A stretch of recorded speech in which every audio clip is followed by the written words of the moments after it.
পটল দিয়ে এমন একটা রেসিপি আজ তৈরি করছি যেটা একবার দেখলে বাসায় বানিয়ে খেতে ইচ্ছে করবে। আর এই পটলের ভিতরে থাকছে কষানো গরুর মাংসের স্বাদ। প্রতিটা কামড়ে কামড়ে দারুণ মজা। তাহলে শুরু করা যাক কিভাবে তৈরি করলাম। এখানে আমি 250 গ্রামের মতো পটল নিয়ে নিয়েছি। পটলগুলোকে ভালো করে ধুয়ে উপরের আবরণটা একটা ছুরির সাহায্যে চেঁচে তুলে ফেললাম।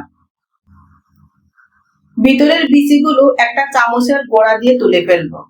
এক্ষেত্রে পটল যদি একটু পাকা হয় তাহলে বিচিগুলো তুলতে সুবিধা হবে। খুবই আলতো হাতে বিচিগুলো সরিয়ে নিব, তা না হলে পটল দুই পাশে একটু ফেটে যেতে পারে। এখন পটলগুলোকে হালকা একটু হলুদ আর লবণ দিয়ে মাখিয়ে নেব। প্যানের ভিতরে যে তেল দিয়েছি তেলটা গরম হয়ে আসলে পটলগুলো হালকা আকারে ভেজে নিব। এই ক্ষেত্রে চুলার আঁচটা লো হিটে রেখে ভেজে নিব। একটা পিঠ যখন হয়ে আসবে তখন অন্য পিঠ উল্টিয়ে দিব। এই পর্যায়ে খেয়াল রাখতে হবে অতি ভাজা যাবে না, তা না হলে পটলের উপরে কালারটা নষ্ট হয়ে যাবে। এই তেলে ভাজার পরে পটল এখানে 60% সিদ্ধ হয়ে যাবে। পটল ভাজা এখানে হয়ে গেছে, আমি একটা প্লেটের ভিতরে তুলে নিব। অন্যদিকে আমি অফ ক্যামেরায় গরুর মাংসের টুকরোগুলো সিদ্ধ করে নিয়েছি। এখন একটা হাত দিয়ে গরুর মাংসের টুকরোগুলো আমি আঁশ ছড়িয়ে নিব। একদিকে পটলগুলো ঠান্ডা হতে থাক, অন্যদিকে আমি গরুর মাংসের প্রসেসটা করে ফেললাম। আমি এখানে সব রকমের মশলা দিয়ে গরুর মাংস সিদ্ধ করে নিয়েছি। এখন হাত দিয়ে আঁশগুলো ছড়িয়ে নিচ্ছি। চুলার ভিতরে 2 টেবিল চামচ পরিমাণে তেল দিয়ে তার ভিতরে গরুর মাংসের আঁশগুলো দিয়ে দিলাম। এখানে আমি আলু দিয়ে দিয়েছি, একটা মাঝারি সাইজের আলু সিদ্ধ করে ম্যাশ করে দিয়েছি। এখানে আমি সব রকমের মশলা দিয়েছি, লবণ, হলুদ, মরিচ, ধনিয়া, জিরার গুঁড়া, গরম মশলার গুঁড়া, আর সাথে দিয়ে দিলাম ম্যাশ করা আলু।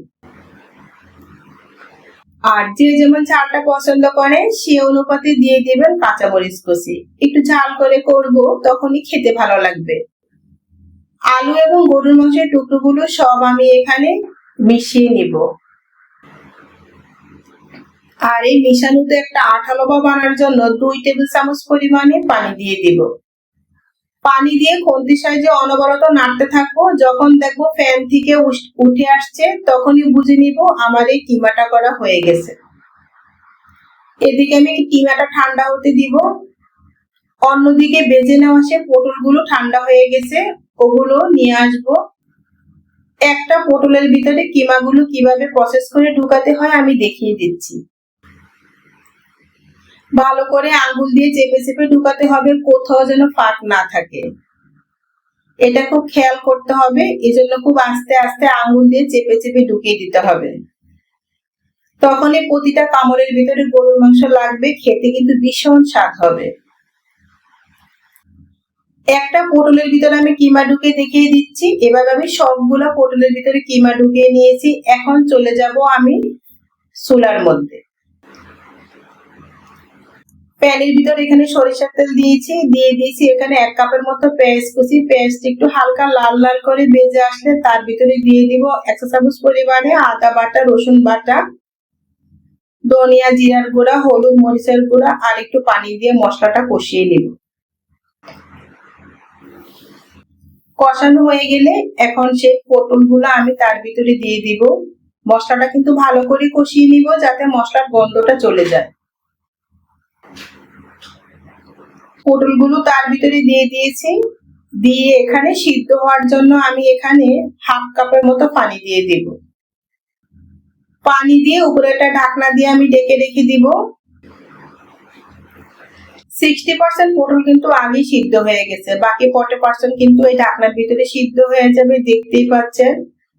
যখনই পানিটা শুকিয়ে আসবে তখনই পটলের গায়ে সব মশলাগুলো লাগিয়ে দিবেন, তখনই খেতে ভালো লাগবে।